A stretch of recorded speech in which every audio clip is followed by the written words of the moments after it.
The elf-goblin combo watched as Root disappeared in a cloud of cigar smoke. An overtly hostile act. It could mean war. He punched in his accountant's number on his mobile. War between the fairy people and humans, the mud people. Bark? Yes, this is Nimbus. I want you to sell all my shares in the Shuttleport. Yes, all of them. I have a hunch the price is about to take a severe dive. Captain Holly Short felt as though a sucker slug was drawing her brain out through her earhole.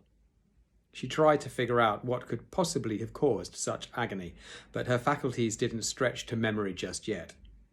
Breathing and lying down were about all she could manage. Time to attempt a word. Something short and pertinent. Help, she decided, would be the one to go for.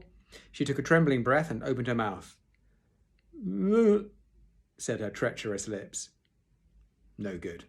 Incomprehensible even by a drunken gnome's standards. What was going on here?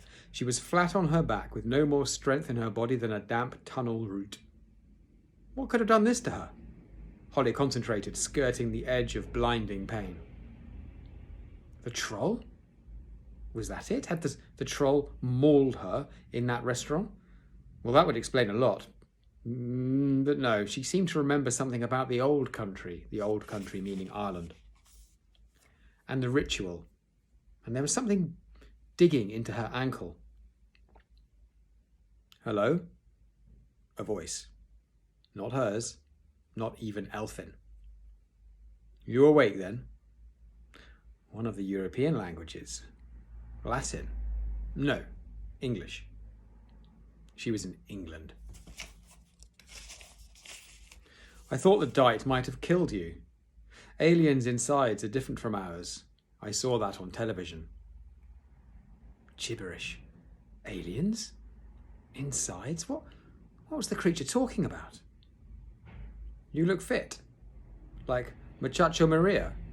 She's a Mexican midget wrestler. Holly groaned. Her gift of tongues must be on the blink. Time to see exactly what kind of craziness she was dealing with here. Focusing all her strength at the front of her head, Holly cracked open one eye.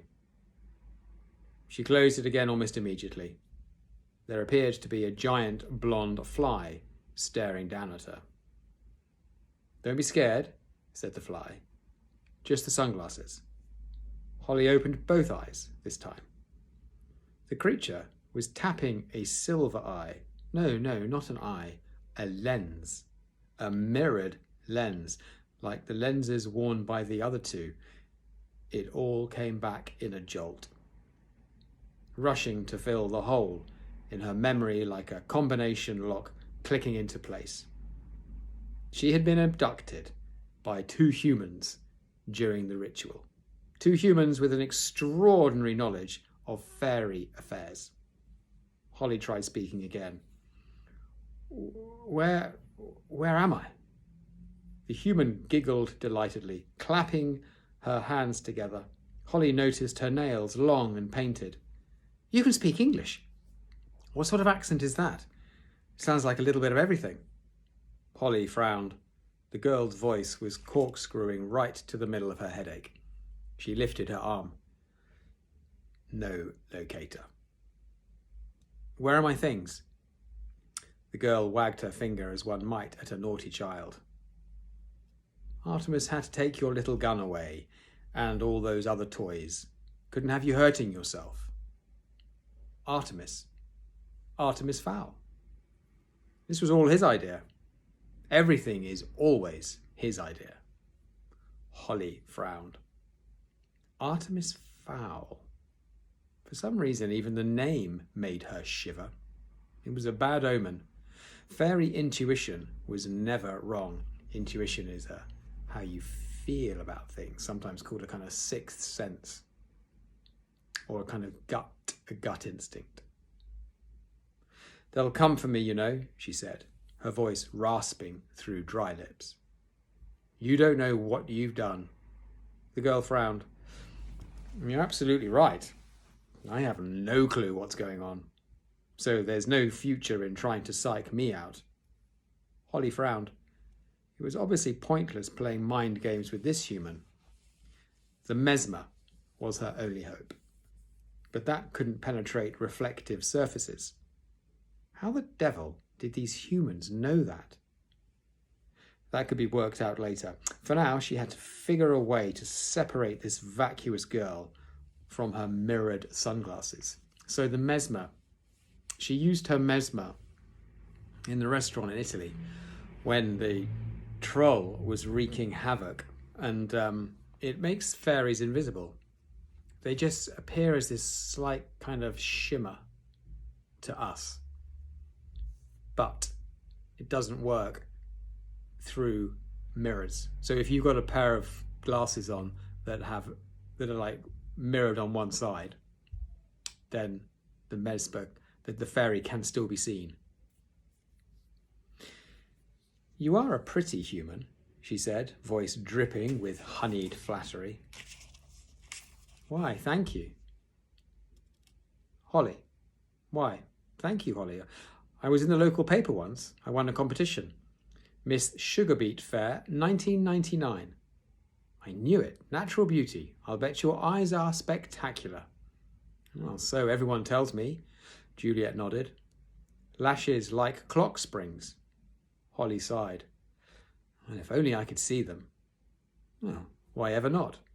Juliet's fingers curled around the glass's arm. Then she hesitated.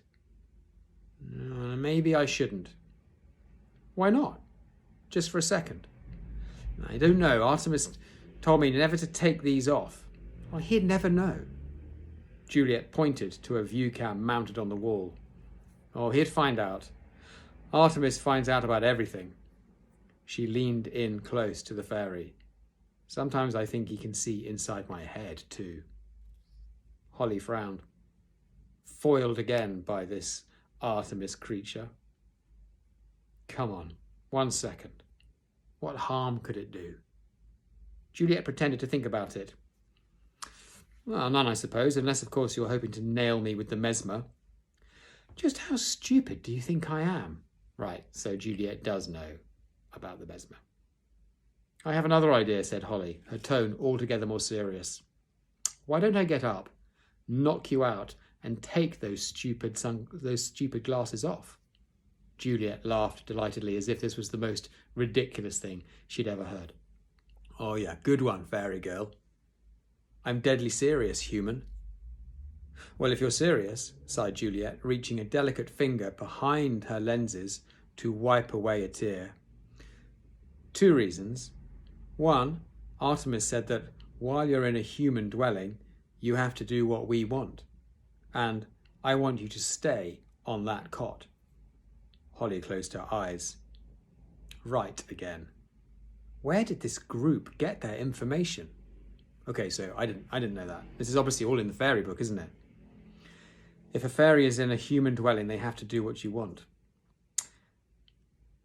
And 2, Juliet smiled again, but this time there was a hint of her brother in those teeth. 2, because I went through the same training as butler, and I've been dying for somebody to practice my pile driver on. We'll see about that, human, thought Holly. Captain Short wasn't 100% yet, and there was also the small matter of the thing digging into her ankle. She thought she knew what it could be, and if she was right, then it could be the beginnings of a plan. Okay, end of part 1.